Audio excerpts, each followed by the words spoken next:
జయ జయ క్రీస్తు జయ క్రీస్తు జయ జయ యేసు జయ యేసు జయ జయ క్రీస్తు జయ క్రీస్తు జయ జయ రాజా జయ రాజా జయ జయ రాజా జయ రాజా జయ జయ స్తోత్రం జయ స్తోత్రం జయ జయ స్తోత్రం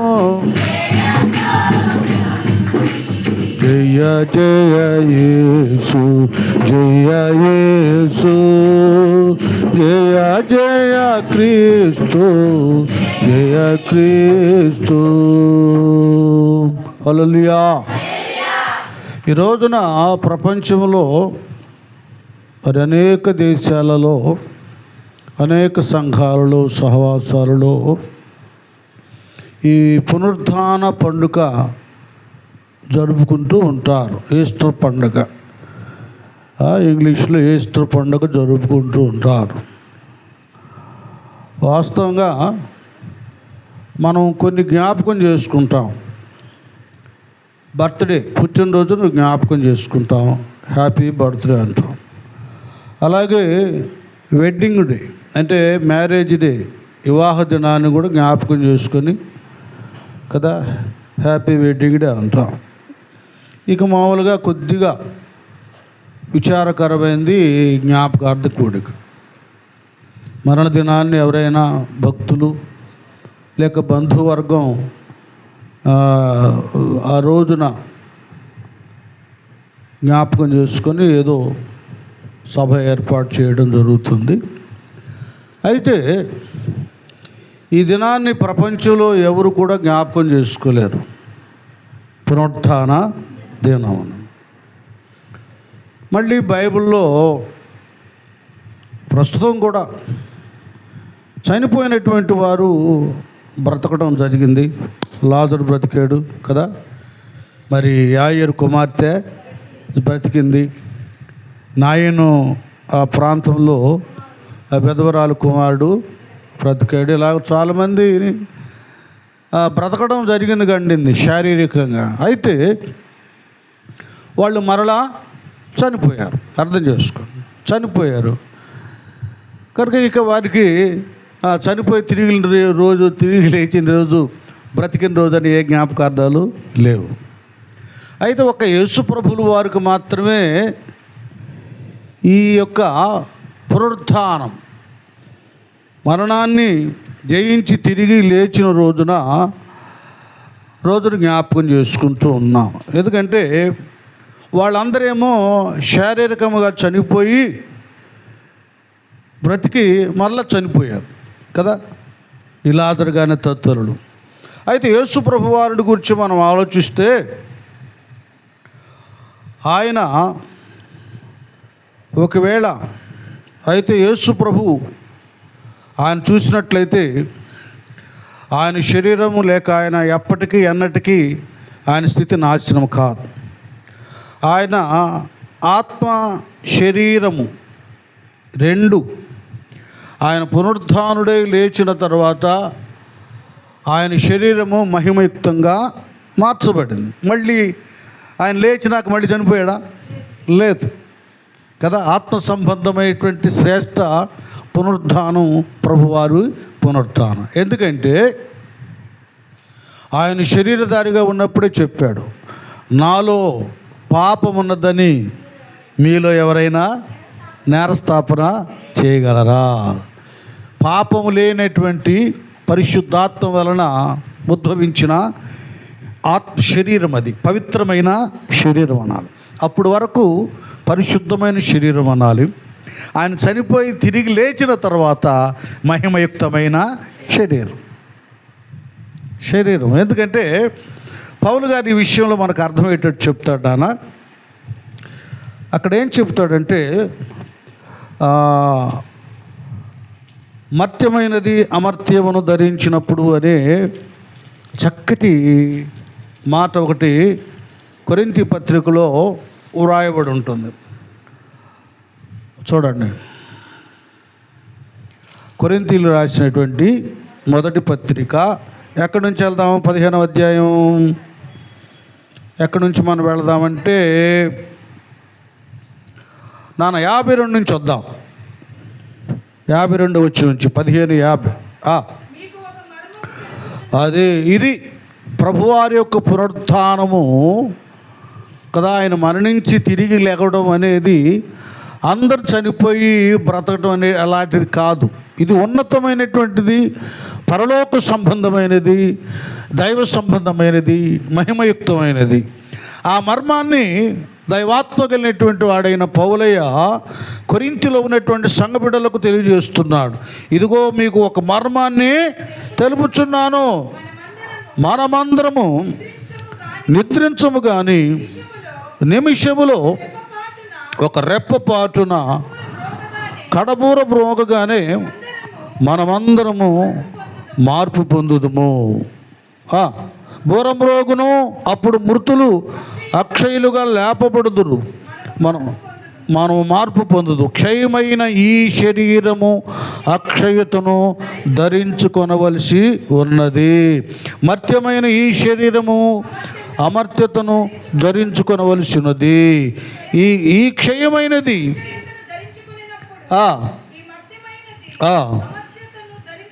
చాలు. చూసారా, ఇది రెండవ రాకడలో కడబూర మ్రోగగానే సంఘం ఎత్తబడినప్పుడు జరిగే సంభవం. ఇది క్షయమైపోయేటటువంటి ఈ శరీరము, మట్టితో చేయబడిన ఈ శరీరము ఇది క్షయమైపోయేది.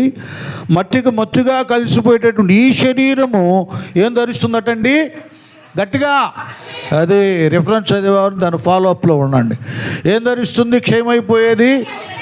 అది ఇక అది ఏమాత్రం నాశనం కానే కాదు, అక్షయతను ధరిస్తుంది.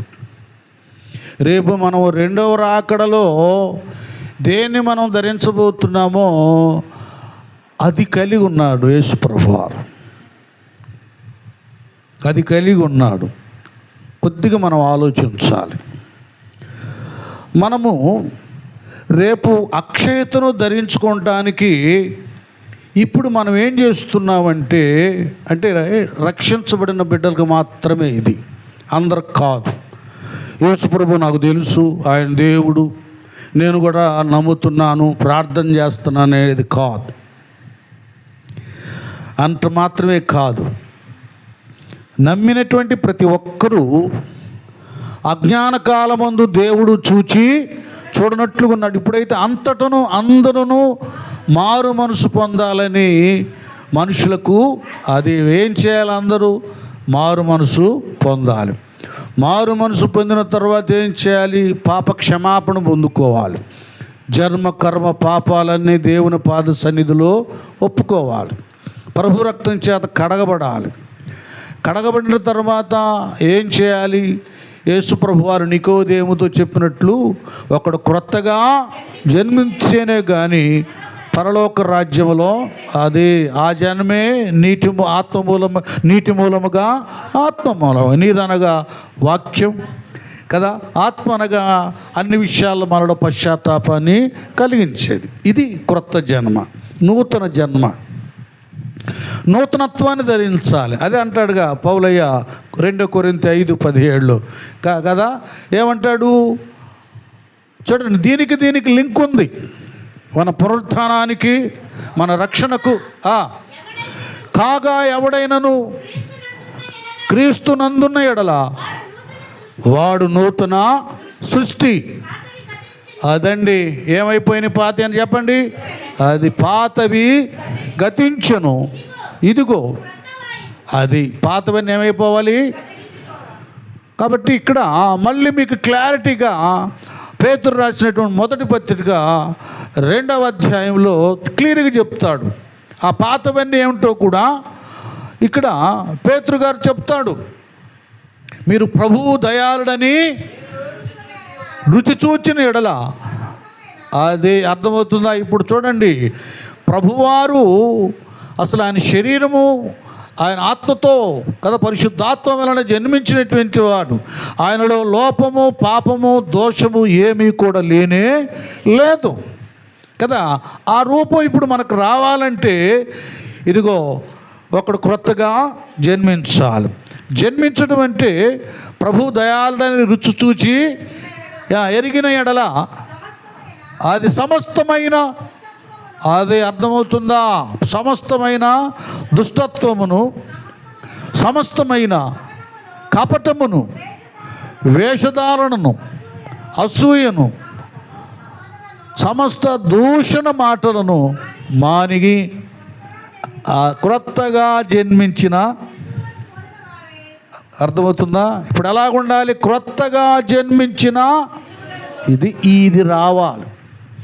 ఈ విధమైనటిదిగా ఈ యొక్క వాంఛలతో కూడిన ఈ శరీరము దీన శరీరముగా మార్చబడాలి, పవిత్రమైనదిగా మార్చబడాలి. ఇంకా క్లారిటీగా కదా, మన రోమా 12 మన సజీవ యాగముగా ఏం చేయాలి? మన శరీరము, అది ఈ శరీరాన్ని దేవుని పాద సన్నిధిలో సమర్పించుకోవాలి.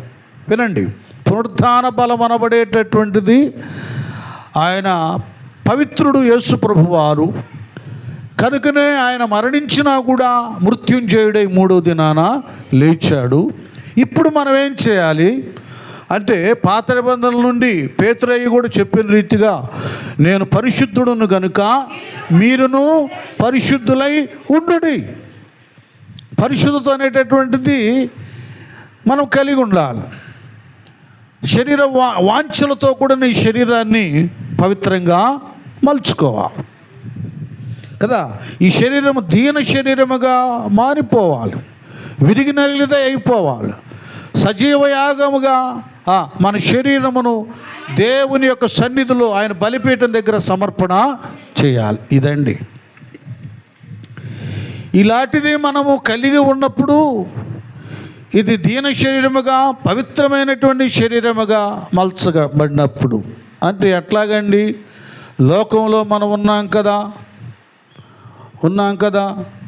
లోకాశ కదా, శరీరాశ, నేత్రాశ, జీవపు డంబం, ఇవి సైతాను వలన కలిగినవి. ఇవి మనల్ని ఆవరిస్తాయి కదా.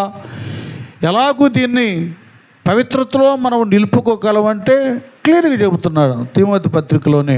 ఏమంటాడు? వాక్యం వలనను ప్రార్థన వలనను ఏమవుతామంటే మనము పవిత్ర పరచబడతాం. రెండు ఎందుకు? కరెక్ట్గా ఆదివారమే ప్రార్థన. ఎందుకు? ఈ పునరుద్ధాన దినమనే ప్రార్థన. ఏంటి ఆరాధన, ఏంటి పరిస్థితి అంటే, ఇది ఇలాంటి గడియను, ఈ దినాన్ని దేవుడు మనకు ఏర్పాటు చేయటానికి గల కారణం ఇదే. 118వ కీర్తనకు వెళదాం నాన్న. 118వ కీర్తనలకు వెళదాం. 22 నుండి 24 వరకు చదివితే దేవుడు పరిశుద్ధుల కొరకు ఏర్పాటు చేసినటువంటి దినమన్నమాట ఇది. చూడండి, మొదటిగా ఇల్లు కట్టువారు నాన్న ఒకటి చదువుతూ నాకెళ్ళి చూడండి. ఇల్లు ఎవరంటాళ్ళు? అది ఇల్లే, కాంట్రాక్టర్స్ వీళ్ళే, బిల్డర్స్ వీరే. ఇల్లు కట్టువారు నాన్న ఒక్క నిమిషం, దాని వివరణ చాలా ఉంది, మీకు చెప్తాను. ఇల్లు కట్టువారంటే మీరంటే ఒక్కొక్కటి మీకు అర్థమయ్యేట్టు చెప్తాను. రాబోయే దినాల్లో మీరు మాట్లాడాలి దేవుని గురించి. ఎందుకంటే ఇక్కడికి వచ్చిన వాళ్ళు ఎవడు వ్యర్థుడు కాదు. వాడు లోకానుసారంగా నాకు ప్రసంగం కావాలి, నాకు పదవి కావాలి, నాకు ఘనత కావాలి అన్నవాడు వెళ్ళిపోతాడు ఇక్కడ. ఎందుకంటే ముందు నలగొట్టబడాలి. అంతేగా, ఒక రొట్టె తయారవ్వాలంటే గోధుమలు ముందు దాని పౌడర్ అయిపోవాలి, తర్వాత పిండబడాలి. ఇప్పుడు భక్తులకు ఏం వద్దు, వాడు రాగానే 2 మాటలు తెలుసుకోవాలి, ప్రసంగం ఇచ్చేసేయాలి. మరి నాకేందంట అంట. ఏంది నీ బోందా నీకు ఇచ్చేది? ముందు నువ్వు దేవునికి నీ హృదయం సరిగా ఇవ్వాలి. ఇది లేదు ఇప్పుడు. ఇప్పుడు ఎక్కువ పార్టీ, అలిగే పార్టీలు ఎక్కువైపోయింది. ప్రతిదానికి అపార్థం చేసుకొని వెళ్ళిపోయే పార్టీలు ఎక్కువైపోయినాయి. ఒక చోట దేవుని మందిరంలో నాటబడి కదా, ఆకు వాడక తన కాలమందు, అది అలాంటి వాళ్ళు లేరు. ఎప్పుడైనా నేను చెబుతున్నా విన్న అనుభవంతో, దేవుని సన్నిధిని, రక్షణ స్థలాన్ని విడిచిపెట్టి వెళ్ళిన వాడు వ్యర్థుడైపోతాడు, దేనికి పనికిరాడు. నువ్వేదో పొందుకోవాలనుకుంటావు ఎక్కడికి వెళ్ళి, కానీ ఇక్కడ లేనిదే ఇంకెక్కడ దొరకదు. అందులేడు కదా ఇందుగలడన్న సందేహము. అది ఇది 10 మంది సంఘం ఉందంటే దేవుడు ఉండడైంది. ఇలాంటి పనికి మాలోళ్ళు అందరూ ఉంటారని, ఎక్కడైతే 2 3 కూడి ఉందరు వారి మధ్య నేను ఉంటానన్నాను అంటే అన్నాడా? ఏదంటే 10,000 లక్ష మంది ఉంటేనే దేవుడు ఉంటాడా?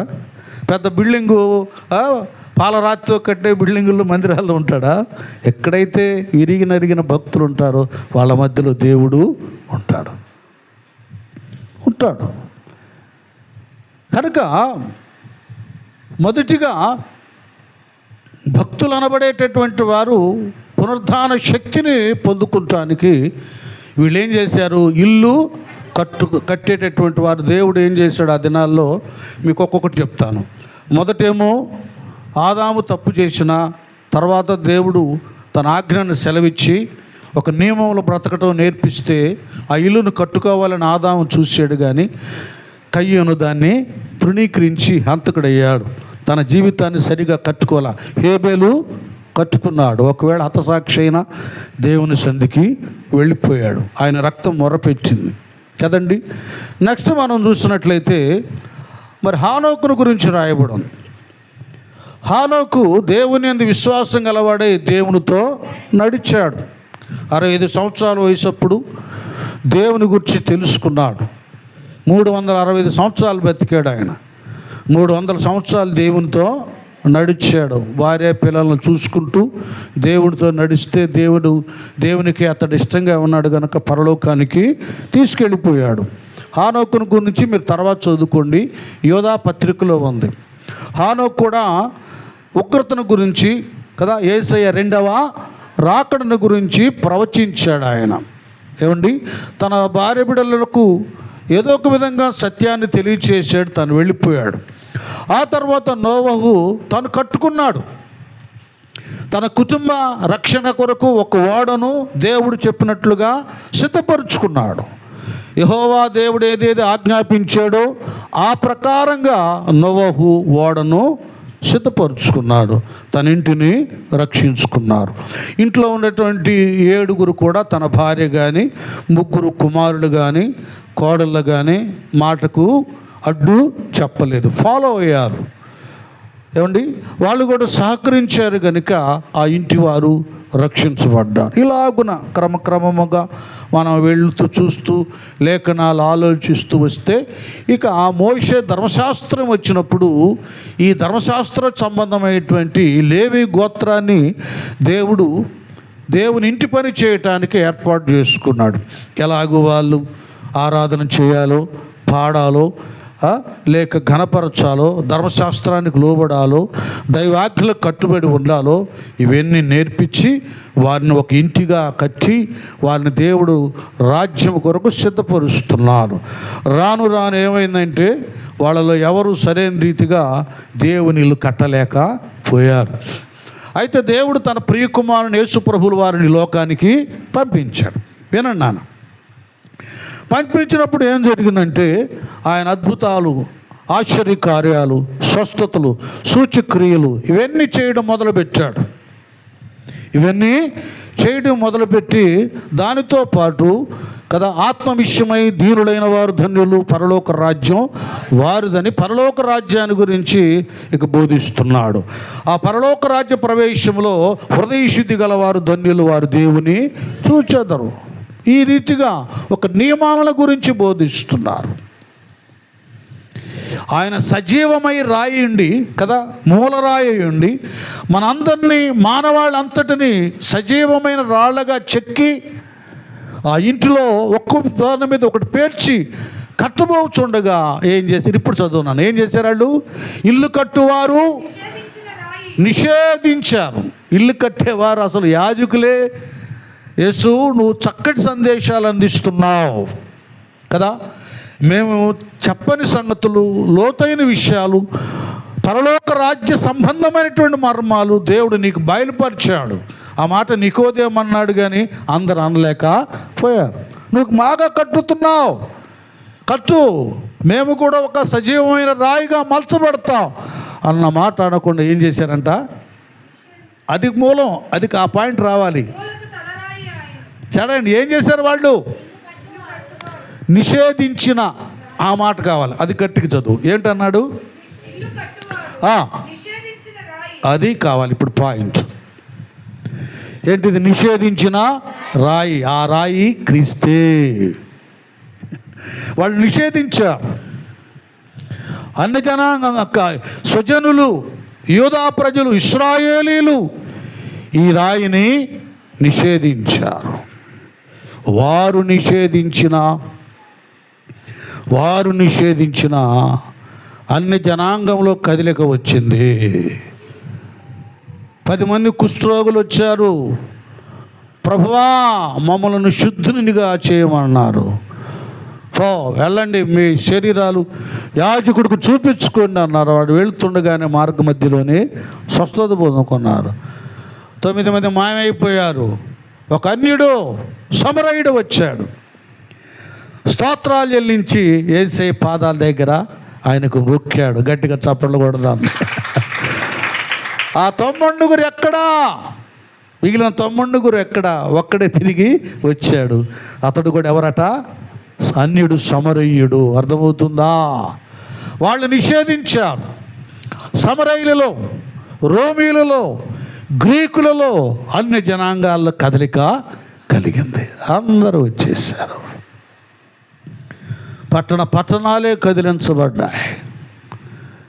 నిషేధించిన రాయి ఏమైంది? తుదకి చివరికి ఏమైంది? తలరాయి అయిపోయింది. అంటే అర్థం ఏంటంటే, ఆకాశము క్రింద మరి ఏ నామమున రక్షణ లేదు, ఈ నామమనే రక్షణ. ఏ నామాన్ని తృణీకరించారో, ఏ నామాన్ని వ్యతిరేకించారో, ఏ నామాన్ని త్రోసివేశారో ఆ నామమును బట్టి స్వస్థతలు, దీవెన, ఆదరణ కలుగుతుంది. అదంతే ఉంచేసి మరొకటి లింకులు అన్నమాట. ఇవన్నీ రెఫరెన్సులు చూడండి. ఒక్కసారి మనం ఎక్కడికి వెళ్ళిపోదామంటే, ఎక్కడికి వెళదామంటే అపోస్తుల కార్యము 4వ అధ్యాయము 4వ అధ్యాయములో ఇక్కడ ఈ 3వ అధ్యాయంలో ఒకడు స్వస్థత పొందుకున్నాడు కదా, కుంటివాడు. ఇక్కడ వాదనలు జరుగుతున్నాయి. అప్పుడు 10వ వచనం 4:10కి వెళదాం. మీరందరూ అది ఇక్కడ దీనికి ఇక్కడ ఉన్నటువంటి ఈ ప్రజలకు పేతురయ్య క్లారిటీ ఇస్తున్నాడు. వాడేమో కుంటివాడు, శృంగారం అనే దేవాలయం దగ్గర ఉన్నాడు. దేవాలయానికి వచ్చి మందిరంలోకి వెళ్ళి చక్కగా బాగోవలసిన వాడు ఆ ద్వారం దగ్గర అడుక్కుంటున్నాడు. దేవుని ఆలయానికి వెళ్ళి దేవుణ్ణి అడుక్కోవలసిన వాడు, దేవునికి ప్రార్థన చేయవలసిన వాడు, దేవునితో సంభాషించవలసిన వాడు ఆలయానికి వస్తున్నటువంటి ప్రజలను అడుక్కుంటున్నాడు. అది బాగా మీరు వినాలి, అర్థం చేసుకోవాలి. దేవుడి దగ్గర మనం సరిగా ప్రార్థన చేయకపోతే మన సమస్యలు తీరవు, మన అప్పులు తీరవు, మన కష్టాలు సరవవు. అప్పుడు ఏం చేస్తామంటే మనుషులను అడుక్కుంటాం. అది అనుకున్న రోజున ఇవ్వలేదు అనుకోండి, అన్న రోజున ఇంకా వాడు గొడవ చేయడం మొదలు పెడతాడు, మనశ్శాంతి లేకుండా చేస్తాడు. కనుక మన ప్రభువే ముందే అన్నాడు, అడుగుడి మీకు. దేవుని అడగడం నేర్చుకోవాలి భక్తులు. దేవుడి దగ్గరికి వచ్చి కూడా బయట వాడిని అడిగితే ఎట్లా?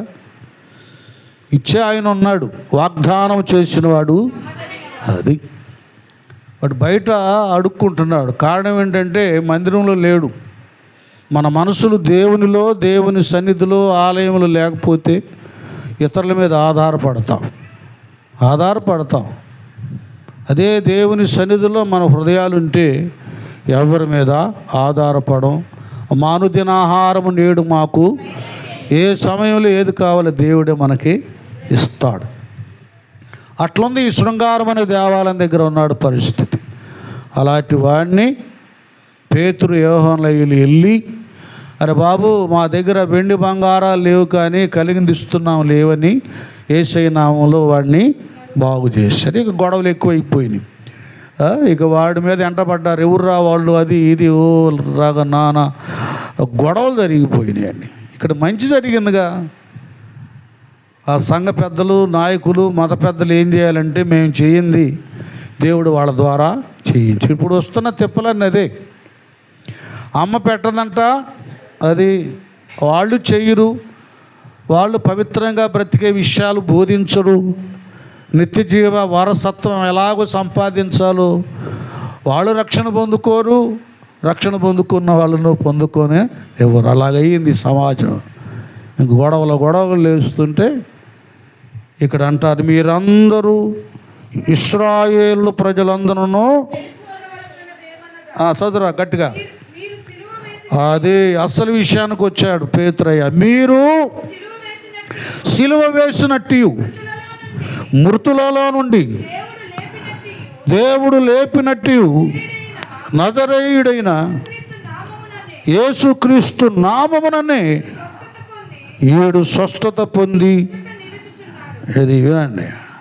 అరే మీరు ఏందేదో అనుకుంటున్నారు కదా, ఇక్కడ పేతురనే సీమోని పేతురనే నాలో ఏ పవరు లేదు.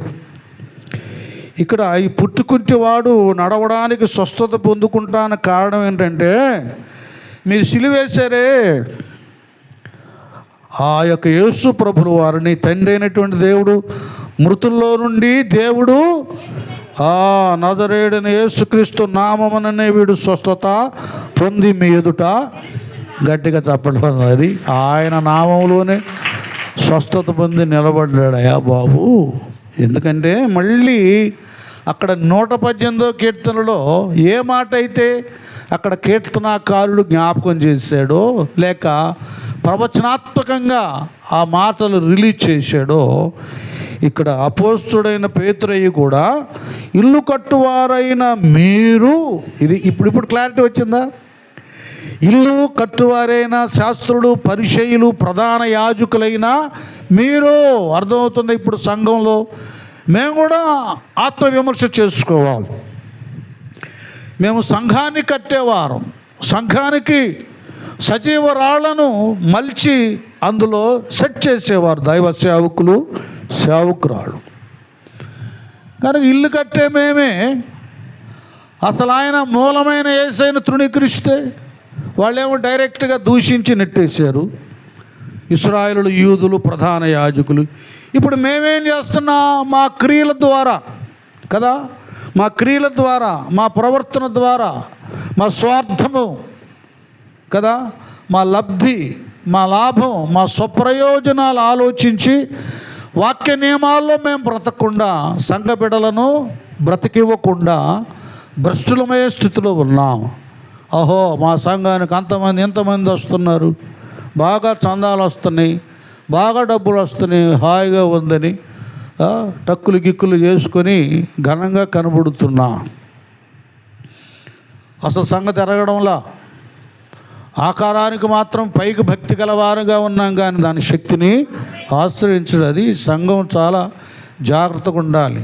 బోధకుడికి చెప్పండి మీరే, రెండంతలా చెప్పండి, రెండంతలా తీర్పు, శిక్ష పడుతుంది. అందరు బోధకులు అవ్వద్దు, ఆరాటపడొద్దురా బాబు. ముందు మీ అంతరంగాన్ని బాగు చేసుకోండి. సేవకత్వం అనేది ప్రతి వాళ్ళకు మనం ప్రాధాన్యత ఇవ్వకూడదు, ప్రతివాడు బోధను వినకూడదు. అసలు వాడు ప్రవర్తన ఎట్లుంది, మంచోడా చెడ్డోడా, క్యారెక్టర్ ఏంటి, అది ఆలోచించాలి. అతడు నీతియుక్తంగా ఉంటే నీతిమంతును చేర్చుకున్న వారికి నీతి ఫలం. అదే పాపిస్తోడు అనుకోండి, పిల్లలందరినీ పాపిస్తోళ్ళని చేస్తాడు. ఒక్కడ కళ్ళకు వస్తే ఇంట్లో అందరికి వచ్చేస్తాయి, ఒక్కడికి కరోనా వస్తే ఇంట్లో అందరికి ఎలాగా వచ్చిందో, సేవకుడు పవిత్రంగా, సేవకురాలు పవిత్రంగా ఉండాలి. ఎలాగ పడితే అల్లరి చిల్లరగా బ్రతికితే సంఘాన్ని కూడా అలా చేస్తారు. ఇప్పుడు ప్రార్థనకి వెళ్ళే వాళ్ళు కూడా అల్లరి చిల్లరగా ఉండటమే నేర్చుకున్నారు. ఏ కట్టడం ఉండకూడదు, అమ్మగారు గట్టిగా చెప్పకూడదు, గద్దించకూడదు. అట్టెందుకు చేసావు, ఇట్టెందుకు చేసావు అనకూడదు. చేయలే అనాలి. కాబట్టి చాలామందికి స్ట్రిక్ట్గా నీతిగా బ్రతకడం ఇష్టం ఉండదు. వాళ్ళకు అనుకూలమైన బోధలు ఎక్కడ ఉంటాయో దురద చెవులు గల వాళ్ళు అవి వింటారు, కనుక ఇక్కడ యేసుప్రభు వారి విషయంలో కూడా అక్కడ కీర్తనాకారుడు చెప్పాడు, ఇక్కడ ఎవరు చెబుతున్నారు? పేతురయ్య. ఇల్లు కట్టువారైన మీరు అని వాళ్ళకే చెబుతున్నాడు. ఎవరికన్నా? శాస్త్రులకి, పరిషత్, యోధాప్రతి. అసలు మీరు కట్టాల్సింది సమాజాన్ని. మీరేం చేశారు? ఇల్లు కట్టువారైన మీరు తృణీకరించిన అది అయ్యా మీరు తృణీకరించారే. 118వ కీర్తనాకారుడు అన్నాడే, ఆ తృణీకరించినటువంటి రాయి ఆయనే. ఆ రాయి మూలకు రాయి ఆయను. గట్టిగా చప్పట్లు కొడదా. అది అర్థమవుతుందా? ఈ పునరుద్ధానుడే మూలకు తలరాయి. ఆదికాండ 28వ అధ్యాయంలో ఎలాగూ యాకోబు తన ప్రయాణములో రాత్రి అవగా తలగడగా ఒక రాయిని పెట్టుకొని నిద్రపోయాడు. ఆ సమయంలో జరిగింది ఏమిటంటే, ఒక నిచ్చెను భూమికి ఆకాశానికి వేయబడింది కదా. దేవదూతలు ఎక్కుచూ దిగుచున్నారు. అక్కడి నుంచి తండ్రి అయిన దేవుని స్వరం వినబడుతూ ఉంది. అది గ్రహించాడు, అయ్యో ఇది భయంకరము, ఇది దేవుని మందిరమే కాని మరొకటి కాదు, ఇది పరలోకపు గవిని. గట్టిగా చప్పట్లు, హల్లెలూయా. అర్థమవుతుందా? ఈ నిచ్చెన భూమి మీద ఉన్నటువంటి వాళ్ళందరినీ కూడా పరలోకానికి తీసుకువెళ్తుంది. ఆ నిచ్చెన యేసు ప్రభువారు, నేనే మార్గమును సత్యమును, నా ద్వారా తప్ప ఎవడు కూడా తండ్రి ఇంటికి చేరలేడు. అది చెప్పేస్తున్నాడు పేతురయ్య, ధైర్యంగా చెబుతున్నాడు. మునిపేమో యేసయ్య శిలువ శ్రమలో ఉన్నప్పుడు 3 సార్లు అబద్ధం ఆడాడు. ఇప్పుడైతే మీరు ఏం చేసుకుంటారో చేసుకోండి. బ్రతికుంటే యేసయ్యని గురించి చెప్పుకుంటాను, సువార్త చెబుతాను, చచ్చిపోతే ఆయన దగ్గరికి వెళ్ళిపోతాను. అది భక్తులు ధీమా ధైర్యం ఏంటంటే, వాళ్ళ దెబ్బలకి, మరణానికి, చావుకి భయపడరు. బ్రతికుంటే సత్యాన్ని బోధిస్తూ ప్రకటిస్తూ కదా మన పగడాల ప్రవీణ్ గారిలాగా ప్రకటిస్తూ సత్యాన్ని, నిజాన్ని బోధిస్తుంటారు. ఇక దేవుడు హతసాక్షి అయ్యాడు అనుకోండి, భక్తుడు హాయిగా స్టెఫన్ లాగా, యాకోబు లాగా, పేతురు అపోస్తులులాగా హాయిగా హతసాక్షుల జాబితాలో ఉండి అందరూ హల్లెలూయా పాటలు పాడతారు. గట్టిగా చప్పట్లు కొడదా, దేవునికి స్తోత్రం. ఇది ధైర్యంగా చెప్పేశాడు, భయపడలా పేదరు. ఇంకా భయపడకుండా, ఎవరో కాదు బాబు, రాయి ఆయనే, ఆ రాయి మూలకేమైంది అయితే. మరి ఎవరి నామం రక్షణ కలగదు, ఈ నామనే మనకు రక్షణ పొందవలను కానీ ఆకాశం క్రింద మనుషులలో ఇయ్యబడిన మరి ఏ నామమున రక్షణ. అది ఇలాంటి రక్షణ ఇవ్వడానికే మన ప్రభు పునరుత్థానుడయ్యాడు. ఇంత ఉన్నతమైనటువంటి నామం ఇది యేసు ప్రభు వారి నామం, ఆయన శక్తి. ఇప్పుడు 118కి వెళ్ళిపోదాం. ఇక్కడ ఈ విషయాలు చెప్తూ చక్కటి ధైర్యాన్ని, చక్కటి ప్రవచనాన్ని ఆ దినమే రిలీజ్ చేశారు. ఇది అక్కడి నుంచి వచ్చారు, మొదటి నుంచి అట్లా అనుకుంటా వస్తూ ఉంటే అప్పుడు క్లారిటీ దొరికింది అనమాట మనకి. అది కాదురా, చూడండి, ఈ నిషేధించిన రాయి స్వజనులే తృణీకరించారు కదా యేసు ప్రభు వారిని. ఆ రాయి ఏమైపోయిందంట? మూలకు. అది నెక్స్ట్ అది ఇదంతా కూడా ఏంటంటే యెషయా గ్రంథం 53లో రాయబడ్డట్టు మీరు చదవద్దు. ఇది యెహోవా వలన కలిగినది. కుమారుడిని సిలువకు అప్పగించటం, కుమారుడు మరణమైపోవడం, రక్తము చిందించటం తండ్రికి యెహోవాకు ఇష్టమాయనని క్లియర్గా ఉంది. నానా అతను నలగొట్టుటకు యెహోవాకు చాలు. అర్థమవుతుందా? అందుకే ఇక్కడే ఉన్నాడు 118లో. ఇది అది లింకులు అర్థం చేసుకోవాలి. ఇది యెహోవా వలన కలిగిన అది యెహోవా వలన కలిగినది, అది మన కన్నులకు ఆశ్చర్యం. ఇదంతా ఏంటి? ఈ యొక్క ప్రణాళిక తండ్రి అయినటువంటి యెహోవా దేవుని, ఆయన వలన కలిగినటువంటి కార్యం ఇది. ఇది కనులకు మానవ కనులకు ఎలాగుంటుంది? ఆశ్చర్యాన్ని కలిగిస్తుంది. చనిపోవడం ఏందిరా బాబు, మరల తిరిగి లేకటం ఏంది? నీళ్ళ మీద నలవడం ఏందిరా బాబు, నీళ్లను ద్రాక్షరసంగా మార్చడం ఏంటి? గాలిని గద్దించడం ఏంటి? తుఫాన్ని బాబోయ్. ఇది ఆయనే ఆశ్చర్యకరుడు. కనుకనే మన కనులకు ఏం కలుగుతుందట? ఆశ్చర్యము. మన పునరుత్థానుడు ఎంత శక్తివంతుడు. నెక్స్ట్, మన కనులకు ఆశ్చర్యము. ఇది యెహోవా ఏర్పాటు చేసిన, ఇప్పుడు గట్టిగా చప్పట్లు కొట్టండి, అదనమాట. అర్థమైందా? యెహోవా ఏర్పాటు చేసి శ్రమకు, సిలువకు, మరణానికి అప్పగించి మూడో దినాన్ని లేపాడే, అది పునరుద్ధాన దినము. ఇది యెహోవా ఏర్పాటు చేసిన దినము. ఈ ఆదివారము, ఈ పునరుద్ధానము, ఇది ఎవరు ఏర్పాటు చేసింది? దేవుడు ఏర్పాటు చేసిన దినాన్నే క్రొత్త సంఘము, నూతన నిబంధన సంఘము, ఆ ఏర్పాటు చేసిన పునరుద్ధాన దినమనే, ప్రభు దినమనే మనం ఆరాధన దినముగా గడుపుతున్నాం. ఇప్పుడు చప్పడబట్టాడు, దేవునికి స్తోత్రం. అది కదా నామకార్థ క్రైస్తవులకు, పండగ క్రైస్తవులకు, ఆచార క్రైస్తవులకు సంవత్సరానికి ఒక్కసారి ఈస్టర్ అయితే, సంవత్సరానికి ఒక్కసారి పునరుద్ధాన పండుగ అయితే, ప్రతి పునరుద్ధాన దినము, ప్రతి ఆదివారము రక్షణ పొందుకున్న నిజ విశ్వాసులకు పండుగ దినము. గట్టిగా చేస్తారు. ఇది ఈ భాగ్యాన్ని, ఇదే దినమంటే యెహోవా ఏర్పాటు చేసిన దినము. అర్థమవుతుందా? మనకు ప్రతి ఆదివారం పునరుద్ధానమే, ప్రతి ఆదివారం ఈస్టర్ పండుగే, ప్రతి ఆదివారము మనం ఘనముగా ఉత్సహించి సంతోషించేటటువంటి గడియ ఇది. రొట్టె విడిచినప్పుడు ఏమో ప్రభువారు చెప్పాడు, మీరు నన్ను జ్ఞాపకం. అది వాస్తవంగా అయితే వారం విరవాలి రొట్టె. ప్రతి వారం మనం ఆయన్ని జ్ఞాపకం చేసుకోవాలి,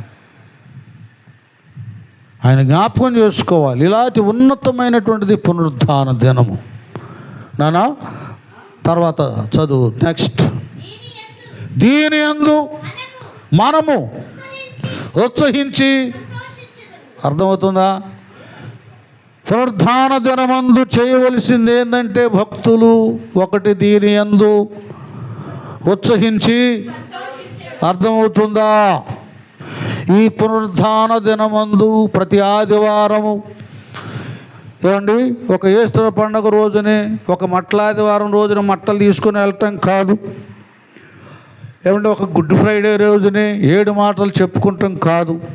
ప్రతి శుక్రవారం ఆయన శిలువై పలికిన 7 మాటలు భక్తులకు స్మరణకు రావాలి. క్షమించే హృదయం ఉందో లేదో చూసుకోవాలి కదా. పరదేశంలో ప్రవేశించే అర్హత ఉందో లేదో చూసుకోవాలి. తల్లిని ప్రేమిస్తున్నామో, తల్లిదండ్రులను సన్మానిస్తున్నామో లేదో తెలుసుకోవాలి. ఎన్నో ఉన్నాయి. ఈ భక్తులకి గుడ్ ఫ్రైడే రోజునే అమ్మ గుర్తుకొచ్చింది. మిగతా సమయంలో ధనవంతులే వృద్ధాశ్రమంలో పడేస్తారు అమ్మని, నాన్న. ఇంట్లో పిల్లలు వేధిస్తూ ఉంటారు. చదువుకున్న పిల్లలు వేధించే వాళ్ళు ఉన్నారు. మీరు మంచివాళ్ళే, అదని ఇదని అట్లా ఇట్లా వాళ్ళ పేరెంట్స్ దగ్గర ఫీజులు అవన్నీ లాగి దాన్ని అంతా వేస్ట్ చేసి బాధ పెట్టే పిల్లలు లేరా తల్లిదండ్రుల్ని? ఏనా ఉన్నతంగా చదివిస్తే పెళ్ళైన తర్వాత భార్య మాటని అత్తమామలు గెంటేసేవాళ్ళు లేరా? ఇవన్నీ రావు. నిత్యము దేవుడు ఆ 7 మాటలే కాదు, నిత్యం అనేక మాటల చేత మనకు ఓరడిస్తుంటాడు, గద్దిస్తుంటాడు, హెచ్చరిస్తుంటాడు కదా, బుద్ధి చెబుతుంటాడు, బలపరుస్తూ ఉంటాడు. వీటిని మనం దృష్టిలో పెట్టుకోవాలి. కనుక వాస్తవంగా ఇది యెహోవా ఏర్పాటు చేసిన దినము, దీని యందు మనం ఉత్సహించి, అదే ప్రతి ప్రభు దినమందు ఉత్సహించాలి. అంటే మనము పురికొల్పబడి, అయ్యో ఆరాధనకు సమయం అవుతుంది, ఆరాధనకి సమయం అవుతుంది. భక్తిహీనులతో నివసించుట కంటే దేవుని మందిర ఆవరణములో నివసించుట ఒక్క దినము గడుపు 1000 దినాల కంటే శ్రేష్టం. ఇది రావాలి. ఈ ఉత్సాహం మన అంతరంగంలో నుండి వచ్చినప్పుడు ఆరాధనకు నిర్లక్ష్యం చేస్తున్న వాళ్ళని కూడా పురికొల్పుతాం. ఏంటక్క ఇంకా సిద్ధపడలేదా, ఏంటన్నా ఇంకా సిద్ధపడలేదా, బ్రదర్ ఉన్నాడు అనుకోండి, ఏందమ్మా ఇంకా లేట్ చేస్తున్నావు అని భార్యను పురికొల్పుతాడు. ఏంటయ్యా ఇంకా నిర్లక్ష్యం ఉన్నావని భర్తను పురికొల్పుతాడు. ఇది ఉత్సాహం. శ్రేష్టమైన ప్రభుదినాన్ని ప్రతి భక్తుడు ఆనందించేటటువంటి ఈ గడియను ఉత్సహించబడాలి. వ్యక్తిగతంగా మనలో ఆ జీల్ కదా, ఆ ఉత్సాహం, ఆ ఉద్యమం రావాలి. వచ్చేసి దేవుని సన్నిధిలో మోకరించాలి. ఉత్సహించి సంతోషించేదము. ఇంక అందరితో, సంఘముతో, సమూహముతో, ఫెలోషిప్తో ఉన్నప్పుడు, పాటల్లో కదా, ఆరాధనలో ఆరాధనలో ఏం కలుగుతుంది? సంతోషం. ఉత్సహించి సంతోషం అనబడేటటువంటిది కలుగుతుంది. ఆత్మీయ ఆనందాన్ని పొందుకుంటాం. ఆత్మ కలిగిన వారు గంతులు వేస్తారు, ఆత్మ లేని వారు వెలిగించబడతారు, కదిలించబడతారు. ఇంత ఆధిక్యత, ఘనత ప్రభు దినంలో ఉంది. పునరుత్థాన దినంలో ఇది మనకు కలుగు చేయటానికే కదా నిషేధించబడినాయి. ఏమైంది? మూలరాయి అయిపోయింది. ఎంత ఆధిక్యత దేవుడు మనకిస్తే కేవలం చాలామంది ఈస్టర్ పండగప్పుడే లేని భక్తిని ప్రదర్శిస్తున్నారు. అది కాదు, ప్రభు దినమని స్పష్టంగా ఉంది. ఇది యెహోవా ఏర్పాటు చేసిన దినము, ఇది యెహోవా దినము, ఇది ప్రభు దినము, ఇది పునరుత్థాన దినము, ఆరాధన దినము, సేవించే దినము. దేవుని యొక్క శరీరమును, రక్తమును జ్ఞాపకం చేసుకొని, మరణ పునరుద్ధానములను జ్ఞాపకం చేసుకొని, పునరుద్ధానపు శక్తిని పొందుకునే దినం ఇది. అది నిత్యము నీలో ఈస్టర్ పునరుద్ధాన ప్రభావము నిత్యము ఆవరించి ఉండాలి. ఎందుకు ఈ మాట చెప్తున్నానంటే, ప్రభువే అన్నాడు, నా రాకడ ఎప్పుడు వస్తుందో తెలీదు, దొంగ వచ్చినట్లుగా వస్తాను. ఏ సమయమో, ఏ గడియో, ఏ దినమో తెలియదు. ఒకసారి పాటల పుస్తకంలో గగనసీమ పైన పాడితేండిలో ఎప్పుడు వస్తాడో ఆయన తెలియదు. నాన్న, ఇది మీరు బాగా అర్థం చేసుకోవాలి. ఈస్టర్ పండుగ రోజున, పునరుద్ధాన పండుగ రోజున, పునరుద్ధాన బలము, ప్రభావము మనలో ఉందో లేదో మనం పరిశీలన చేసుకోవాలి. ఒకటి, మన శరీరాన్ని, మన హృదయాంతరంగాన్ని ప్రభు రక్తం చేత శుద్ధి చేసుకొని రక్షించబడ్డప్పుడే పునరుద్ధానపు శక్తిని పొందుకోవటానికి ఈ శరీరం ఉపయోగపడుతుంది.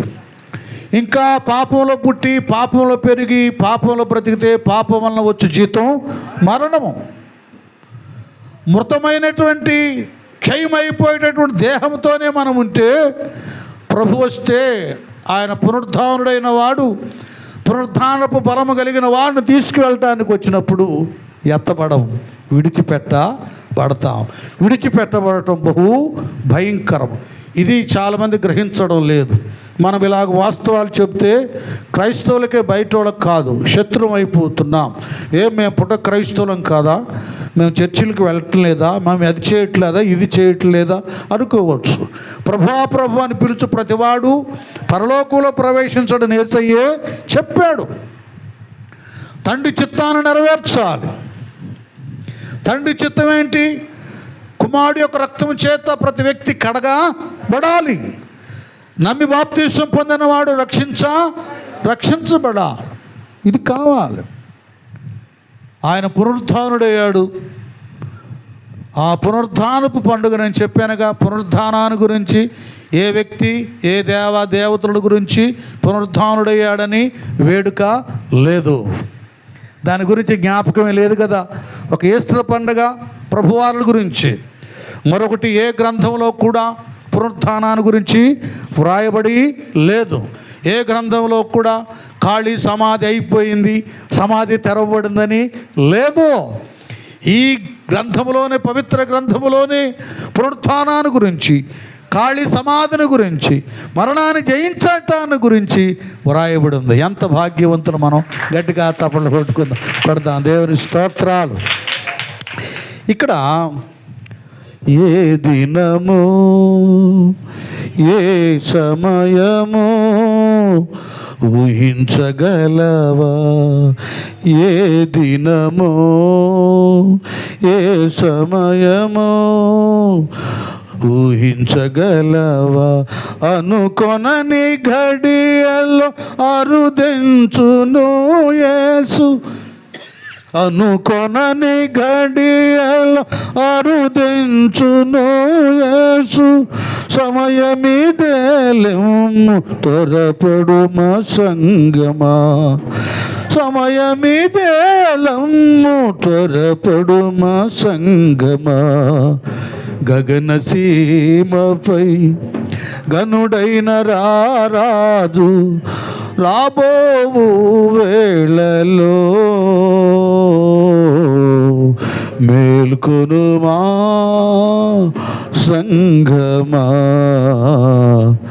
మేల్కొనుమా వధువు సంఘమా. సొత్తైన యూదులు సమకూర్చబడగా సొంతైన తన వధువు త్వరపడుచునుండగా, సొత్తైన యూదులు సమకూర్చబడగా సొంతైన తన వధువు త్వరపడుచునుండగా, చింతేమి లేదని తిరుగాడు చుంటివో, చింతేమి లేదని తిరుగాడు చుంటివో. సమయమిదేలెమ్ము త్వరపడుమా సంఘమా, సమయమిదేలెమ్ము త్వరపడుము సంఘమా. గగన సీమపై ఘనుడైన రారాజు రాబోవు వేళలో మేల్కొనుమా సంఘమా, మేల్కొనుమా వధువు సంఘమా. హల్లెలూయా చెబుతాం. హల్లెలూయా. అది ఎప్పుడు వస్తాడో తెలియదు. కాబట్టి ఏం చేయాలి? మనం అందరం రక్షణ పొందుకున్న వాళ్ళం ఈ పునరుత్థానపు శక్తిని కలిగి ఉండాలి. పౌలు అంటాడు, ప్రభువారి యొక్క పునరుత్థాన బలమును శక్తిని పొందుకుంటానికి నాకున్న కలిగిన సమస్తాన్ని కూడా వ్యయపరిచాను. ధనవంతుడు ఆయన. సేవలోకి వచ్చిన తర్వాత ఏ విధము చేతనైనను ఏమా మృతులలో నుండి నాకు, చూడండి, ఏ విధము చేతనైనను మృతులలో నుండి నాకు పునరుత్థానము కలగవలనని ఆయన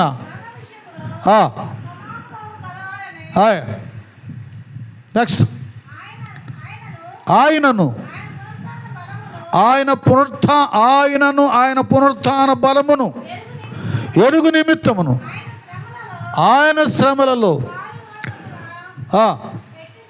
ఎట్టిదో ఎరుగు నిమిత్తమును సమస్తమును నష్టపరుచుకొని, అర్థమవుతుందా? సమస్తాన్ని ఏం చేసుకున్నాడు? నష్టపరుచుకున్నాడు. నానా అదేంటి చెప్పు రిఫరెన్సు? ఫిలిప్పీలకు రాసిన పత్రిక, ఇది చాలా ఇంపార్టెంట్ వర్డ్. ఇది ఫిలిప్పీలకు రాసిన పత్రిక 3వ అధ్యాయము వచనం 11వ వచనం. అది అమ్మ చదివేటప్పుడు మైకులు పెట్టుకోండి, ఎందుకంటే నాకు వినపడదు. కాబట్టి ఎప్పుడు వస్తాడో తెలియదు కనుక ఆయన వేయపరిచాడు. మనం డబ్బులు ఏం వేయపరచట్లేదుగా. కాకపోతే పిల్లలు పాపం పాలపాడు నుంచి అక్కడి నుంచి వస్తున్నారు కనుక బైక్ ఆయిల్ ఖర్చు ఉంటుంది, ఆటో ఖర్చు ఉంటుంది. అంటే అందులో లీనమైపోయారు కనుక ఈ ఖర్చు అది ఘనంగా ఎంచబడదు. ఎంత దేవుడి కంటే ఎక్కువైంది కాదు అనుకుంటాడు. ఈ పాట ఒక సేవకు వచ్చిన 5 సంవత్సరాలకి, అంటే 37 సంవత్సరాల క్రితం రాసిన పాట ఇది. పాట మీరు అర్థం చేసుకోండి. ఈ పాటను బట్టి ఆ రోజులోనే దేవుడు ఎంత సందేశాన్ని నా గుండెల్లో ఉంచాడు. వినండి నాన్న. ఎందుకంటే కొంతమంది పనికి మాలినోళ్ళు దేవుడు పిలువబడి అభిషేకించబడి దైవ జ్ఞానం పొందుకున్న వాళ్ళని తక్కువగా మాట్లాడతారు. ఈ పాట మీరు చూసుకోండి, వెళ్ళి ఇంకోసారి చదవండి. ఎందుకంటే నేను 16-17 సంవత్సరాల వయసు ఉన్నప్పుడే యోధా దేశం నుండి కూడా బెంజమిన్ ఫ్రాంక్లిన్ అనే ఒక సేవకుడు వచ్చాడు. అలాంటి వాళ్ళ దగ్గర పాదాల దగ్గర నేర్చుకున్నాను. భలే వినేవాడిని వాక్యాన్ని. పవిత్రంగా బ్రతికి సమర్పణ త్యాగశీలులైన సేవకులుంటే అలాంటి త్యాగం, అలాంటి సమర్పణ, అలాంటి పరిశుద్ధత కావాలని ఇష్టపడిన వాడిని. ఎప్పటికప్పుడు లోపాలు దోషాలుంటే సరిచూసుకొని ఒక్కొక్క అడుగు ముందుకు వేసిన వాడిని. దేవుళ్ళో బ్రతుకు అలా కట్టుకున్నవాడిని. ఆ రోజుల్లోనే 37 సంవత్సరాల క్రితమే దేవుడు ఈ పాట నాకు ఇచ్చాడు. వ్రాసాను. ఈ పాటలో సొత్తైన యూదులంటే స్వజనులు కదా యేసయ్యకి. సొంతైన అంటే మనం తన స్వరక్తం ఇచ్చి సంపాదించిన సంఘం. మనం ఏం చేయాలి? ఇలాంటి సమయంలో త్వరపడాలి. ఏం చింతలేదు, పర్వాలేదు అనుకోకూడదు. ఎప్పుడు వస్తాడో మనకు తెలియదు. ప్రభు రాకడ ఎప్పుడో మనకు తెలీదు. మన పోకడ కూడా ఎప్పుడో తెలీదు. ఏనానా మహాభక్తులే ఆయన అన్నారు స్వయంగా, నేను 100 సంవత్సరాలు బ్రతుకుతానంటే కదా. 70 లోపే చనిపోయారు. అలాగే మనం ఆయన చూస్తున్నాం, ప్రవీణ్ గారిని చాలా జ్ఞానవంతుడు. ఇంకెన్ని సంవత్సరాలు ఉంటాడో అని అనుకున్నాం. చాలా సంగతులు తెలుసుకోవచ్చు. 46 సంవత్సరాలకే వెళ్ళిపోయాడు. ఇంకా వాళ్ళు సిద్ధపాటులో ఉన్నారు కాబట్టి దేవుని ముఖ దర్శనం చూస్తారు, పరలోకులు హ్యాపీగా ఉంటారు. మరి మన సంగతి ఏంటి? పునరుద్ధాన పండుగ చేసుకుంటున్నాం. పునరుద్ధానం అనేది 2వ రాకడతో లింక్ అయి ఉందని సంగతి నీకు తెలియదా? ఆ పునరుద్ధాన పౌలై అన్నట్లుగా పునరుద్ధాన బలాన్ని, శక్తిని నువ్వు సంపాదించుకున్నావా? అది నీ సొంతం కావాలంటే యేసయ్య శ్రమలలో, ఆయన నిందలలో, ఆయన పరిశుద్ధతలో మనం పాలి భాగస్థులము కావాలి. అది లేకుండా ఈ పునరుద్ధానపు శక్తి అంటే క్షయమైపోయేటటువంటి మన దేహము, మన శరీరము అక్షయతను ధరించదు. అది తెలుసుకోవాలి. పండగని చక్కగా మంచి డ్రెస్సులు వేసుకోవడం, మంచి వంటలు చేసుకుంటాం, ఇల్లు డెకరేట్ చేసి ఏదో గొప్పగా కనబడటం కాదు. అది మన జీవితాలకు దండగై, వ్యర్థమై, నాశనానికి గురి చేస్తుంది. చేసుకో హ్యాపీగా. ప్రభువు నిజంగా నా కొరకు పునరుద్ధానుడే లేచి నాకు విమోచన కలుగు చేశాడును సంతోషంతో మటన్, చికెన్, బిర్యానీ ఏమైనా చేసుకో, హ్యాపీ. ఇది లేకుండా అది చేస్తే వ్యర్థం. అందుకేమంటాడు, మొదట నా రాజ్యాన్ని, నీతిని మీరు వెతకండి. ఆధ్యాత్మిక పరమైనటువంటి విలువల్లో మనం ఉన్నప్పుడు కష్టమైన దేవుని స్తోత్రం, లాభమైన దేవునికి స్తోత్రం. అది ఆయనలో నిలకడకరమైన జీవితం కలిగి ఉన్నప్పుడే సరైనది. కనుక పునరుద్ధానము అనబడేటటువంటిది అది దేవుడు భక్తులకు కొరకు అనుగ్రహించిన భాగ్యం. యేసు ప్రభు వారే ఈ పునరుద్ధానం కలిగి ఉండకపోతే, నాన్న వినండి, పునరుద్ధానము క్రైస్తవ చరిత్రకు మొగుటము లాంటిది కదా. క్రైస్తవ చరిత్రకు ఎలాంటిది? ఒక కిరీటం లాంటిది. అలాగే మన క్రైస్తవ విశ్వాసానికి మూలము ఇదే. మన విశ్వాసానికి మూలం ఇదే. యేసయ్య చనిపోయి తిరిగి లేచాడు, మరలా వస్తాడు, తెస్సలోనికి రాసిన పత్రిక, మొదటి పత్రిక 4వ అధ్యాయము. అక్కడ అంటాడు కదా నానా, ఆడ చెప్తాడు కదా వాళ్ళందరికీ. ఏం చెప్తాడు? 4 ఇక్కడ మనం వెళ్ళిపోదాం. 4 అది వినండి నాన్న. ఒక్క మాట చెప్పేసి ఇంకా 5 నిమిషాలు అయిపోతుంది. నన్ను మీకు సహోదరులారా, నిరీక్షణ లేని ఇతరుల వలె మీరు దుఃఖపడకుండా నిమిత్తము మీకు తెలియకుండా మాకు ఇష్టము లేదు. యేసు మృతి పొంది తిరిగి లేచినని మనము నమ్మిన. ఒక్క నిమిషం నాన్న, ఇది మనకు కావాల్సిన పాయింట్ దొరికిందిగా, దాన్ని లాగాలి బయటికి. ఇక్కడ ఏమైందంటే తెస్సలోనిక సంఘంలో కొంతమంది చనిపోయి వాళ్ళని పోగొట్టుకున్న దాన్ని బట్టి చాలా దుఃఖంతో ఉన్నారు. చాలామంది ఏడుస్తున్నారు. అప్పుడు పౌలు చెప్తున్నాడు, సహోదరులారా, నిరీక్షణ లేని ఇతరుల వల్లే మీరు. కొంతమందికి నిరీక్షణ లేదు కదా. ఏం నిరీక్షణ లేదు? దేవుడు ఉన్నాడన్న నిరీక్షణ లేదు. మనం కూడా దేవుడి కొరకు బ్రతకాలి, బ్రతికితే ఆశీర్వాదం అన్న నిరీక్షణ లేదు నాన్న. మరలా దేవుడు వస్తాడు, ఆయనకు అనుకూలంగా బ్రతికితేనే పరలోకానికి తీసుకొని వెళతాడన్న ఈ నిరీక్షణ ఏమీ లేదు. అలాగ నిరీక్షణ లేని ఇతరుల వలె మీరు దుఃఖపడకుండు నిమిత్తం. వాళ్ళలాగా అన్ని జనాంగం లేక రక్షణ లేని వాళ్ళలాగా మీరు ఏడవకూడదని, దుఃఖపడకూడదని చెప్తున్నాను కదా. అది అంత ధైర్యం మనకి.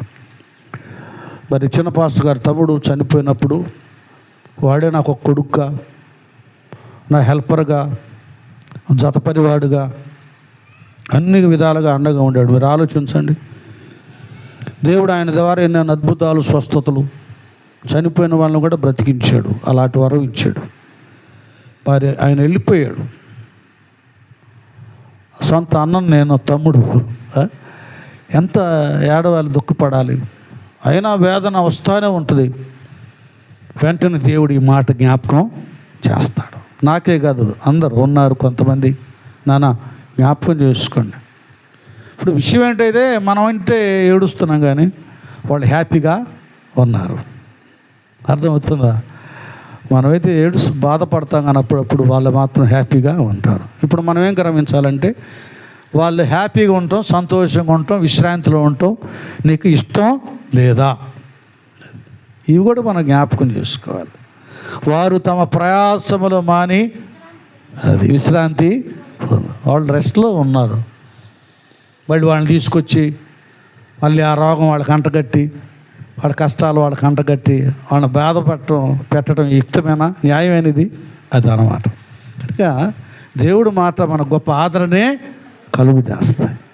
చెప్పేస్తున్నాడు అందరికి డైరెక్ట్గా. మీరు ఎందుకు అట్లాగా నాన్న? అలాగూ మీరు ఇతరుల నిరీక్షణ ఇతరుల వల్లే మీరు దుఃఖపడకుండా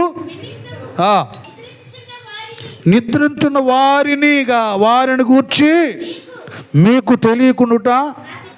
అది అసలు ఈయన వినండి, పౌలు గారు మామూలుడు కాదు. భార్యాభర్తలు ఎట్లా ఉండాలో చెప్పాడు కదా. పిల్లల విషయంలో ఎలాగ ఉండాలో చెప్పాడు కదా. కొంతమంది వంకర పేరెంట్స్ ఉంటారుగా, అలాంటి వాళ్ళు బుద్ధి చెప్తారు అంటాడు. అరే తల్లిదండ్రుల కొరకు కాదురా, పిల్లల కొరకే తల్లిదండ్రులు ఆస్తులు సమకూర్చాలి. ఒకసారి తీయండి అవి రిఫరెన్స్. ఇది అవసరం. ఎందుకంటే రేపు దేవుళ్ళు ఎక్కడ అడుగుతాడు, నువ్వేం చేస్తావో తెలీదు, పస్తులు ఉంటావో తెలీదు, కూలి చేస్తావో తెలీదు, కష్టపడతావో తెలీదు. వాడు మాత్రం నువ్వు కన్నా నీ కూతురు నీ కొడుకును మాత్రం వాళ్ళని ఆఫీసర్లు చేయాలి. చదువు అధ్యాయం అది ఇదిగా అందులో కాదు, కొరింథీలో ఉంటుంది. అది కొరింథీ 2 కొరింథీ 7లోనే ఎక్కడో. అమ్మగారు ఏమైనా ఐడియా ఉందా? తల్లిదండ్రుల కోసం కాదు, పిల్లల కొరకే తల్లిదండ్రులు సమకూర్చాలి.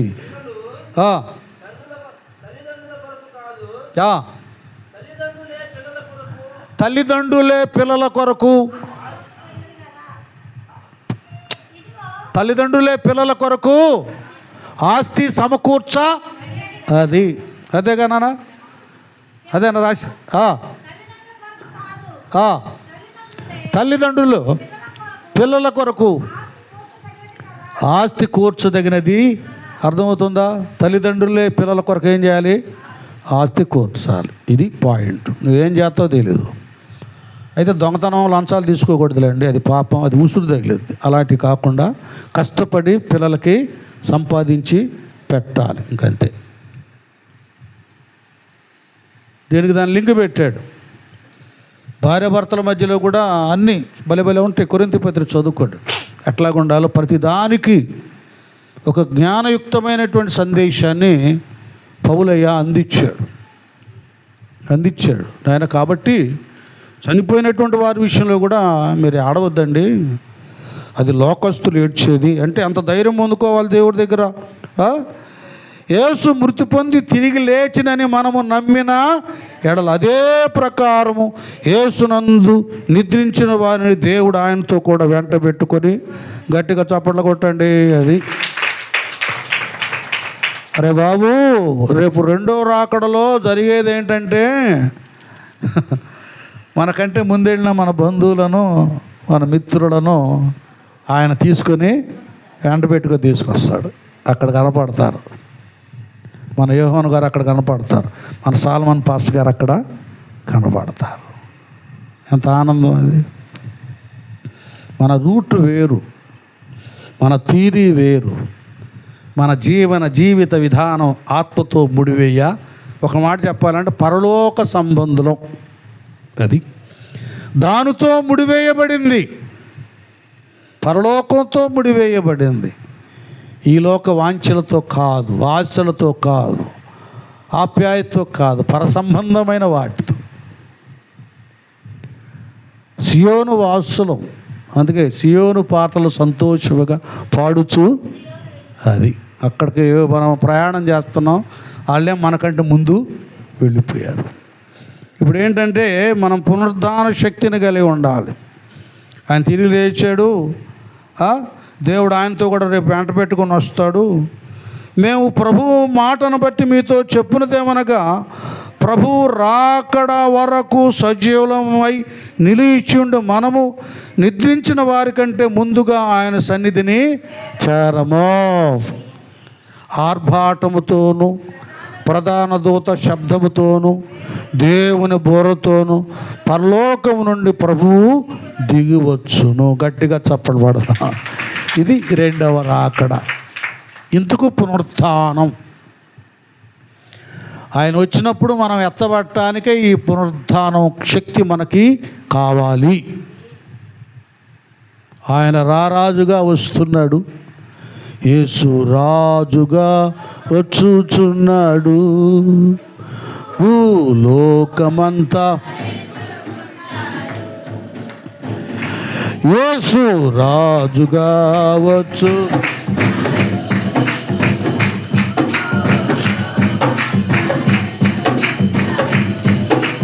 రవి కోటి తేజుడు రమ్యమైన దేవుడు,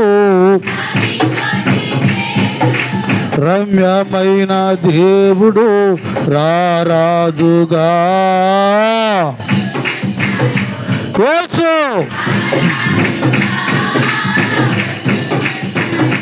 యేసు రాజుగా వచ్చుచున్నాడు. లోకమంతా తెలుసుకుంటారు. క్రైస్తవుడా మరువవద్దు ఆయన రాకడా. క్రైస్తవుడా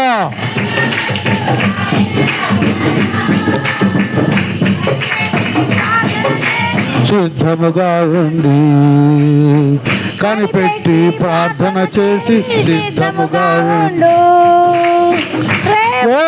పాటున మారాలి, పాటున మారాలి. యేసయ్య చెంతకు చేరాలి. యేసయ్య చెంతకు చేరాలి. యేసు రాజుగా వచ్చుచున్నాడు. లోకమంతా తెలుసుకుంటారు. రావి కోటి తేజుడు రమ్యమైన దేవుడు. రావి కోటి తేజుడు రమ్యమైన దేవుడు రారాజుగా వచ్చుచున్నాడు. యేసు రారాజుగా వచ్చుచున్నాడు. హల్లెలూయా. చాలు, దేవుని స్తోత్రాలు. కాబట్టి ఎందుకు ఈ పునరుత్థానం, ఎందుకు ఈ పునరుద్ధానాన్ని ఆయన కలిగి ఉన్నాడంటే, ఆయన పునరుద్ధానం లేకపోతే ఆయనలో మహిమ లేదు అని అర్థం. ఆయన చనిపోయినవాడు చనిపోయినట్లుగా ఉంటే పాపం వలన వచ్చి జీతం ఇంకా ఆయన పాపంలోనే ఉన్నాడని అర్థం. ఏనానా? ఇంకా ఆయన అలాగే ఉన్నాడంటే పరలోకానికి వెళ్ళకుండా మనకు దారి చూపలేడని అర్థం, మార్గం కాదని అర్థం. మరి భక్తి అంతా వ్యర్థమైపోతుంది కదా. కనుకనే ఆయన పాపం లేనివాడు కనుక, పరిశుద్ధుడు కనుక లేచాడు. ఆయన మార్గమై ఉన్నాడు కనుక పరలోకానికి వెళ్ళాడు. ఆయన ప్రభావం కలిగిన వాడు కనుక సాతాను శక్తులను జయించే, మరణాన్ని జయించే సామర్థ్యము ఆయనలో ఉంది కనుక ఆయన మరణపు మిల్లును విరిచాడు. ఈ మాట ప్రాముఖ్యం. మనకు ఒకసారి మనం హోషేయ గ్రంథానికి వెళ్ళిపోదాం. 13వ అధ్యాయం 14 హోషేయ. అలాగే కొరింథీలో కూడా సేమ్ వర్డ్ ఉంది. కొరింథీ పత్రికలో కూడా ఆ 15వ అధ్యాయం, అది కూడా ఒకటి తీసి నీ మరణమా నీ ముల్లెక్కడ జయం ఎక్కడ, అది చదవాలి. ఇదొక్క మాట ఇంకా అయిపోద్ది మనకి. హోషేయ 13:14 ఒకళ్ళు కొరింథీ పత్రిక. విజయమందు మరణము మృంగివేయబడిన రాయబడిన వాక్యము నెరవేరు. చూడండి, ఇక్కడ హోషేయ ప్రవక్త ప్రవచించినట్లుగా దేని ఏందటండి? విజయమందు మరణము మింగివేయబడెను అని రాయబడిన వాక్యము, హోషేయ ప్రవక్త ద్వారా ప్రవచించిన ప్రవచనము, వ్రాయబడిన వాక్యము నెరవేరును. ఓ మరణమా నీ విజయం ఎక్కడా? ఓ మరణమా నీ ముల్లెక్కడా? మరణపు ముల్లు పాపమునకున్న బలము ధర్మశాస్త్రమే. అయినను మన ప్రభువైన యేసుక్రీస్తు మూలముగా మనకు జయము అనుగ్రహించుచున్న దేవునికి స్తోత్రం కలుగును గాక. దేవునికి స్తోత్రం. ఇక్కడ ఏమైంది? మరణపు ముళ్ళు విరిచివేయబడింది. హోషేయ ప్రవక్త ప్రవచించాడు 13వ అధ్యాయం 14. అది యేసు ప్రభుల వారు నెరవేర్చాడు. ఆ ప్రవచన విధానాన్ని పౌలయ్య సంఘాలకు జ్ఞాపకం చేస్తున్నాడు. అర్థమవుతుందా? కనుక పునరుద్ధానుడు అవడాన్ని బట్టి ఇవన్నీ కూడా ఆయన పొందుకొని మనకు అనుగ్రహించాడు. ఇక్కడ ఒకటి ఉంది, నాకెళ్ళి చూడండి, ఫైనల్ వార్డ్ ఇది ఎంత ఏంటి తిప్పలన్నీ ఎందుకు? ఏదో ఆయన మృత్యుంజయుడు, పునరుద్ధానుడు, ప్రభావవంతుడు అనిపించుకుంటానికి మాత్రమే కాదు. ఆయనకున్నటువంటి ఆ ప్రభావాన్ని, పునరుద్ధానపు శక్తిని, బలాన్ని, విజయాన్ని, ఆయన యందు విశ్వాసం ఉంచి ఆయన రక్తం చేత కడగబడి ఆయన ద్వారా నీతిమంతులుగా తీర్చబడిన ప్రతి వారికి దేవుడు ఈ పునరుద్ధాన ప్రభావాన్ని కలుగా చేస్తున్నాడు. గట్టిగా చెప్పండి కూడా దేవుని స్తోత్రం. ఈ పునరుద్ధాన ప్రభావం వలన యేసయ్య రెండవ రాకడలో వచ్చినప్పుడు ఆయన ఎలాగూ మరణాన్ని జయించి పునరుద్ధానుడే లేచాడో, ఆయన సమాధి ఎలాగూ తెరవబడిందో, ఒకవేళ ఆయన వచ్చిన గడియలో మనము చనిపోయి ఉంటే మన సమాధులు తెరవబడతాయి. సజీవులమై నిలిచి ఉంటే ఇదిగో మృతమైన కదా, క్షయమైపోయే ఈ శరీరాన్ని అక్షయత ధరిస్తుంది. మనం మహిమను ధరిస్తాం. చనిపోయినటువంటి భక్తులు కూడా మహిమను ధరిస్తాం. వాళ్ళు మనము ఏకమైపోయి అలాగున ఎక్కడైతే మధ్యాకాశంలో మన రారాజు ఉన్నాడు, ప్రియుడు, ఆయనతో కలిసి ఉంటాం. గట్టిగా చప్పలు కొడదాం. అది పునరుద్ధాన ఆ ప్రయోజనము మేలు మనం పొందుకోవలసిన భాగ్యము కనుక అసలైన సిసలైనటువంటి పునరుద్ధాన బలం కలిగిన వారమై యేసయ్య రాకడ కొరకు రాజ్యం కొరకు సిద్ధపడదాం. ఈ గడియలో ప్రభు వచ్చినా నేను నా ప్రభుతో కూడా పునరుద్ధానురాలనై వెళతాను అనే ధైర్యంతో ఉందాం. అట్టి శక్తిని, భాగ్యాన్ని, విశ్వాసతను దేవుడు పరిశుద్ధతను అనుగ్రహించి తన రాకడ కొరకు మనల్ని సిద్ధపరుచునుగాక. తల్ల వంచండి, ప్రార్థన చేసుకుందాం. హృదయాలు తెరవండి. అందరూ కూడా ప్రభువుని అడగండి, అయ్యా ఈ పునరుద్ధాన పండుగ రోజున నాకు పునరుద్ధాన బలం ఉందా లేదయ్యా? బలహీనురాలనా అయ్యా? కనుక ఇదిగో ఈ దీన శరీరాన్ని మహిమయుక్తంగా మలుచయ్యా. అయ్యా ఏదైనా మైలను ఉంటే దాన్ని తుడిచి పవిత్రంగా మలుచయ్యని అందరం అలాగూ ప్రార్థన చేసుకుందాం. అయ్యా యేసయ్యా నీ కొరకు బ్రతికి అయ్యా, నీ రాకడ కొరకు సిద్ధపరచయ్యా. మహిమయుక్తంగా పునరుద్ధాన బలాన్ని నాకు దయచేయి ప్రభు అని అందరం కూడా ప్రభువుని అడుగుదాం, వేడుకుందాం. ఆ సిద్ధపాటును మనము కలిగి ఉందాం. హల్లెలూయా, హల్లెలూయా, హల్లెలూయా. ఎలాగ అందరూ ప్రార్థన పూరుకుందాం. లలిత ప్రార్థన చేయనని అందరం కూడా ప్రార్థన పూరుకుందాం. స్తోత్రములు, స్తోత్రములు, స్తోత్రములు, స్తోత్రములు. సర్వోన్నతుడా, సర్వశక్తిమంతుడా, కృపగల దేవానికి వందనాలు, స్తోత్రాలు చెల్లిస్తూ ఉన్నానయ్యా. గడిచిన పునరుద్ధాన దినం మొదలుకొని పునరుద్ధాన దినం వరకు నా ప్రభువా నీ ఉచితమైన కృప మాకు అనుగ్రహించి నాయన నీ సన్నిధిలో మేము గడపటానికి నువ్వు కృప చూపేవదని బట్టి స్తోత్రాలయ్యా. ఈ దినము నాయన పాటల్లో నీ నామని మహిమ తెచ్చుకొని నాయన ఆరాధనలు నిన్ను సత్యంతో ఆరాధించటానికి నాయన మాకు మీరు కృప చూపారందుని బట్టి స్తోత్రాలయ్యా. అయ్యా దేవా, కీర్తన భాగంలోంచి నీ దాసాలు నిలవబెట్టుకొని నా తండ్రి ప్రభువ ఎలాంటి పరిస్థితి అయినా మిమ్మల్ని మేము స్తుతించాలని నా తండ్రి ప్రభు నాయన మీరు సెలవిచ్చుకున్నారు. అందుని బట్టి నీకు స్తోత్రాలయ్యా. సాక్ష్యాల్లో ప్రభువ మీరు మాకు చేసిన ప్రతి కార్యం